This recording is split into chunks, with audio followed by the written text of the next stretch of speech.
What's up, guys? Back here with another video. Today we're going to be discussing, new fight announcements because I have no other content. Anyways, it's just been officially confirmed that Alex Pereira's next opponent will be Magomed Ankalaev. Not surprising at all.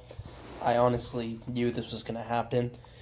And I knew it was going to happen sometime around beginning of 2025. Pereira wants to still remain active, even though he is taking a bit of a break. Makes sense. He fought 3 short notice fights. He wants to at least take some time to recover from injuries, from the fact that he was injured going into that Roundtree fight, which he revealed after in the press conference. So I think he's trying to recover from those injuries. And also, Ankalaev did fight in 308 against Rakic. I mean, this is a good one. This is really deserved. I think Ankalaev definitely does deserve that number 1 contendership. Before the Rakic fight, I didn't think so. I thought Ankalaev needs to do more. The fact that he's coming off a win against a Johnny Walker, it's not enough. It's not enough. And I'm not saying Roundtree deserved this shot either, but Roundtree put up a good fight. But now we're finally seeing Ankalaev. He won against Rakic, and I knew at that point, okay, the guy's the number 1 contender. He defended his number 1 contender. That's enough. Give him the title shot. But then they started throwing out these names. They're like giving rumors that Pereira is going to fight Jones, or he's going to fight Tom Aspinall, which was earlier. And then now there's even rumors of him apparently fighting Volkov. And I was like thinking, what the fuck is happening? And there was even rumors that he was going to fight Chimaev, Khamzat Chimaev, which is, I knew that shit was false. I knew that was just not going to happen. Khamzat Chimaev is trying to get for the title in the middleweight belt. So it's like, it just makes no fucking sense, right? So now we're here. If I were to give my predictions right now, I'm leaning towards Alex Pereira. Just because I just think that Ankalaev's striking isn't going to be on par with Pereira. Pereira's power and the leg kicks, and also the fact that the way Pereira has dealt with 2 southpaws already and pretty much deconstructed their game, I don't see Ankalaev's southpaw stance really giving him that much trouble anyways. I think it'd be better just because it helps Pereira land those leg kicks better, those lead leg kicks better. And also, I just think that if they were to fight, I think Ankalaev will try to strike with him, but he will also try to wrestle with him. I don't think Ankalaev's going to only strike with him. I think what's going to happen is the first round, he's going to try to ego strike with him, get in there, try to prove he's the best striker. Then Pereira's gonna, he's gonna land those body jabs. He's gonna land those leg kicks. Try to keep pressuring him. Ankalaev's gonna respect the power. He's not gonna go in like he did against Rakic and try to pressure him. He's gonna be on the back foot in that fight, and he's gonna realize, shit, I need to change up my game plan if I don't want to get knocked out. So he's gonna try to wrestle him, maybe end the first round or maybe in the second round, and then either that wrestling will lead to Ankalaev getting a decision victory, or somehow Pereira knocks him out in probably the second or third round. And I think Pereira knocking him out is honestly more of a possibility than Ankalaev really dominating him on the ground. We've never seen Ankalaev really land that many takedowns. Even when he does, it's like he didn't really do much to Thiago Santos. He couldn't take down Rakic. And then for Jan Blachowicz he got tired, and that's when Ankalaev was able to land those takedowns. Because in the first 2 rounds, Jan Blachowicz was chopping him up with the leg kicks. Ankalaev was not able to land those takedowns. I don't think he's going to have that same exact situation with Pereira. I don't think Pereira's going to get tired like that against Ankalaev. Pereira's showing that he has 5-round cardio. So, in my opinion, I'm leaning towards Alex Pereira. It might change, because Ankalaev is definitely his toughest challenge yet. Ankalaev, he has a lot of power, and it's that wrestling kind of does bring up some concerns. He's going to test Alex Pereira's wrestling in that fight. If they do fight, he's going to test his wrestling, and it's up to us to see, is Pereira really improving his grappling? Is his grappling improved? Because last time we saw him grapple was with Jan Blachowicz, and Jan Blachowicz was able to take him down. But we also saw that he was able to defend all the takedowns against Yuri in the rematch. So, and also Alex Pereira's striking kind of removes that ability to get taken down with the leg kicks, creates that distance. His distance management is great. I just think Ankalaev will need to utilize that wrestling if he wants to get himself to a decision. I don't see him finishing Alex Pereira on the ground. Just because it's like he's not really a submission threat. He's not like Khabib. It's like he's never been able to submit anyone. He's gotten submitted more than he's submitted anyone. So I'm gonna lean towards Alex Pereira, but it's really like 60-40 because Ankalaev does have a huge chance of winning this. He definitely has a significant opportunity, and I think this would be a really good one. And I wouldn't be surprised if this went the full 5 rounds, but I doubt it. I think Alex Pereira will either try to knock him out, or Ankalaev could even knock him out. I'm not doubting that, But I think it's more likely Pereira is going to knock him out. So I'm going to go with Pereira. I just think Pereira's striking is just a lot better. His power is a lot more than Ankalaev's. I think Ankalaev will be on the back foot in this fight. I don't think he will try to pressure like he did against Rakic. I don't think he'll have as much success against Pereira like he did against Rakic. And even Rakic was giving him problems in the first round. He was landing a lot of good shots. And Ankalaev's defense is a little bit iffy sometimes. So it's like, gives me that concern. It's like, if Pereira is able to, use that lack of defense to his advantage, I think he's able to get that knockout. So I'm going to go with Alex Pereira by knockout. Next, we got Diego Lopez versus Yair Rodriguez headlining UFC Mexico City. And this is Diego Lopez's first main event. So, good job to him. But this is where I don't want to go on this rant again because I already did. But man, the matchmaking that the UFC is doing right now, it's like they're doing good matchmaking and then they're doing shit one. And this is an example of a shit one. What the fuck? I get it. Yair is Mexican. Lopez is Mexican. I'm doing air quotes because he's not technically Mexican. He was raised in Mexico, but he's technically Brazilian. But I just don't get it. Lopez dominates Brian Ortega, and Brian Ortega submitted Yair. I just don't see this, really being that competitive if it goes to the ground.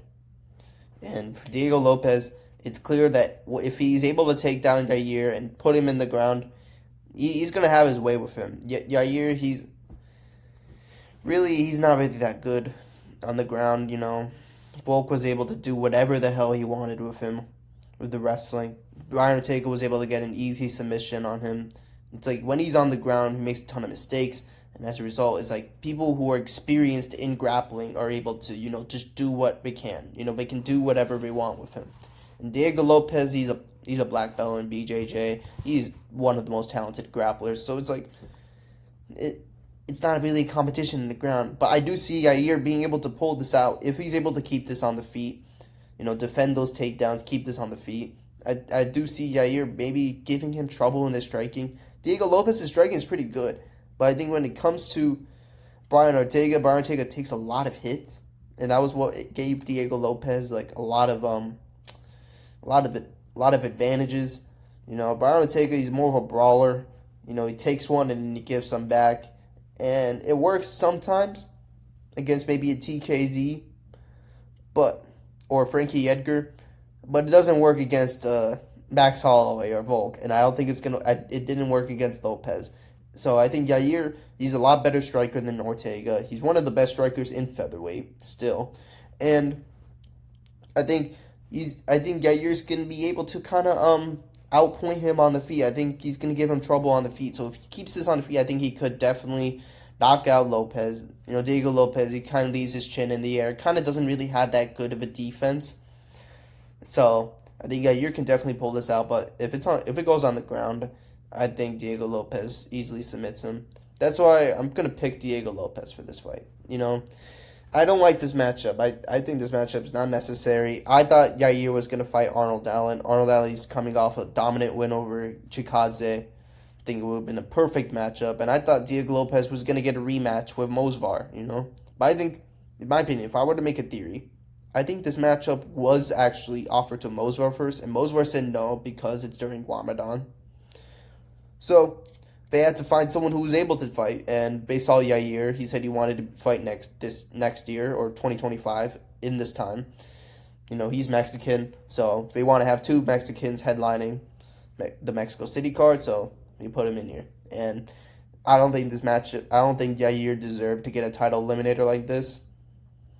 And considering he's already lost to Volk, he's lost to Max Holloway, it's like Styles makes fights. I try not to use MMA math, but, Yair's coming off 2 losses.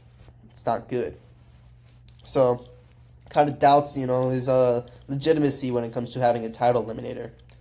But I think this will be a good fight. I think it will be a good brawl. I think it will be a good scrap. If it gets to the ground, I think Diego Lopez will just have the biggest advantage. I'm going to go Lopez by submission. I think Lopez will try to strike with him, and then, I think he'll try to take him down. And I just don't really. I think Rodriguez's takedown defense is very suspect. I think Diego Lopez will be able to take him down and submit him. So, Diego Lopez by submission. Next, we got the Miami event. This might be headlined by Ankalaev versus Pereira. Pereira versus Ankalaev. And I think it makes sense. You see Gilbert Burns, he's offered another young and up-and-coming contender. And I don't know how I feel about this fight. I mean, obviously Gilbert Burns is not on a good streak right now. He lost to Bilal Muhammad, he lost to JDM, and then he lost to Sean Brady. It's like he's been just going down in the rankings. Like just a little while ago, he was number 2, and now he's number 8. So now he's going to go against Morales, and I think this is probably I think this could be competitive. I think Gilbert Burns could definitely expose Michael Morales' ground game. Morales has said that he's a good wrestler. He's run multiple state wrestling, but like wrestling in like where he's from is different from the wrestling that Burns and Usman and Chimaev and Bilal Muhammad have. It's like we haven't seen him get tested on that wrestling. So I think this could be a JDM situation where Burns is able to kind of expose that ground game. We saw JDM before he was able to get that knockout. He was getting dominated on the ground, and JDM was able to land that knockout, and I think if it went to decision, I think Burns could have definitely won that. But I don't see this with Morales. I think that if Morales is able to defend the takedowns, I think he could definitely knock out Burns. And, Burns' chin is very suspect. He got dropped multiple times by Usman's jab. He got dropped by Chimaev, I think, and he got knocked out by JDM. And it's like,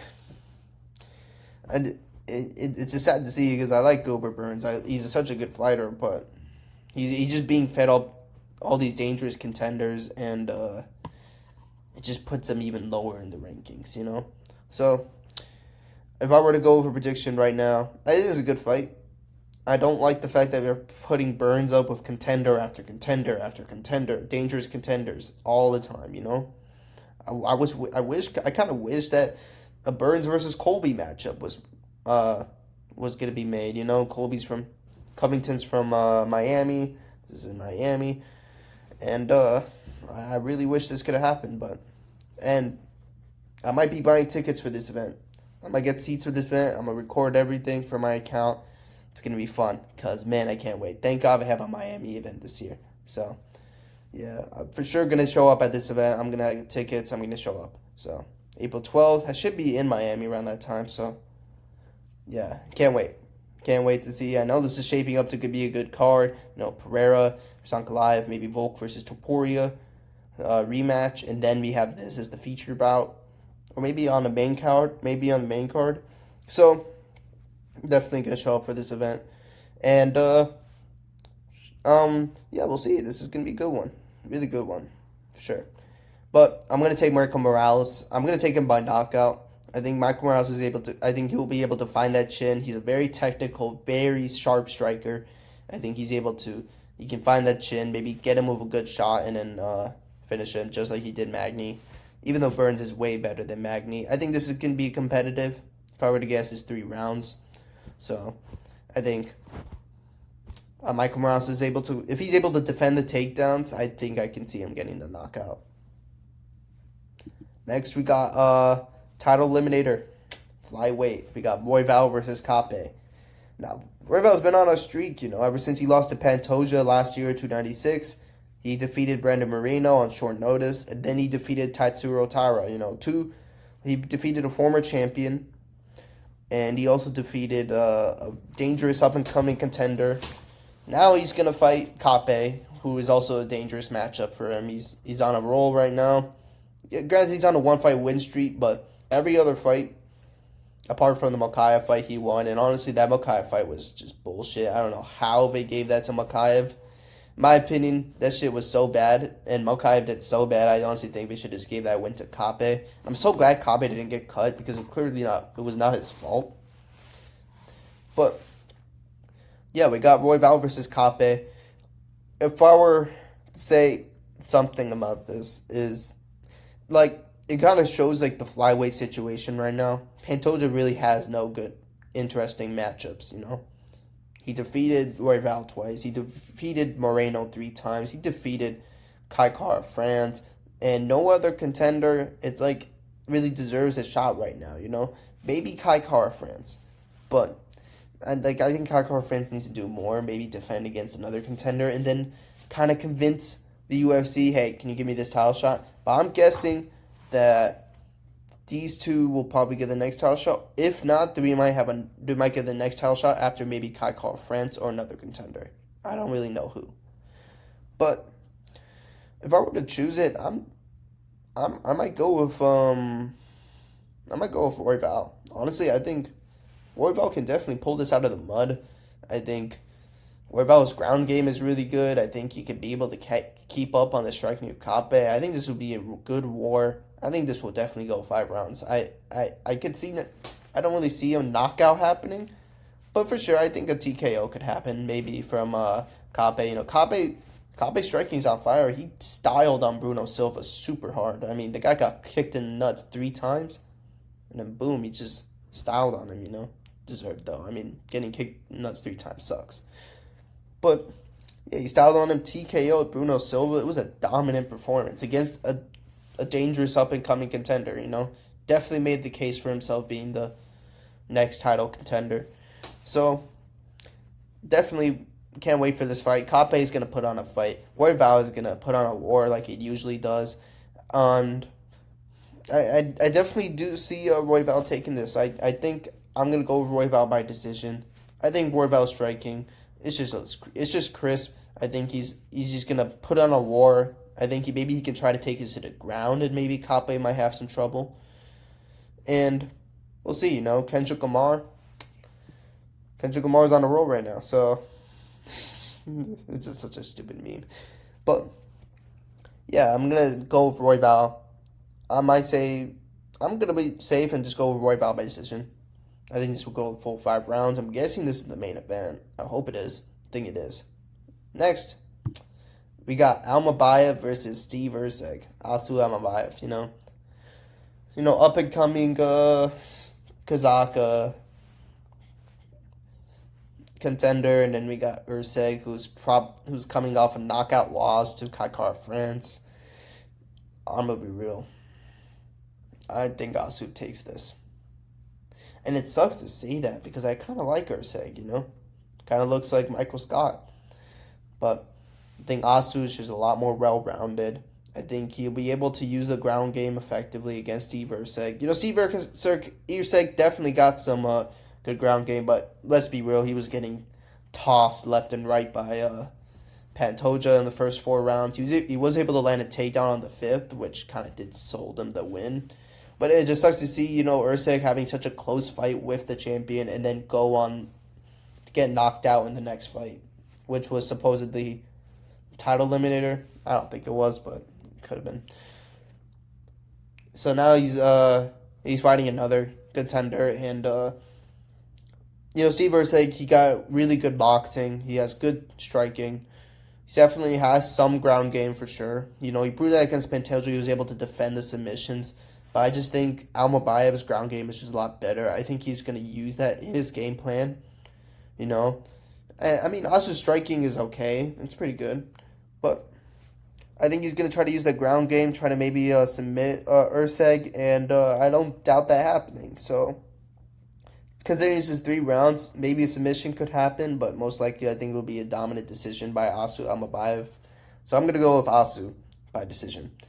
I think this is a start of a downfall for Usyk. Hopefully he's able to bounce back up after this loss, but maybe he wins. If he wins this, I think he can definitely make a case of getting a top 5 fight. Maybe fight Amir Albazi, which honestly could be a good contender to fight.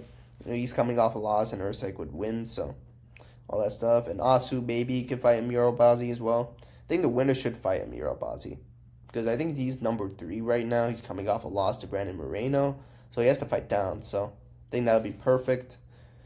Yeah, I'm trying to hold out hope for my boy Steve Usyk, but we'll go with Asu Amabayev with this one. Anyways, that's all.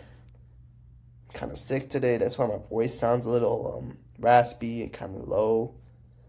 So I'm definitely not watching that Dern versus Ribas fight. As you know, right now I'm kind of recording this in the middle of the night. It's like 4 a.m. right now. I don't know. I'm super awake. That's why. It's bad.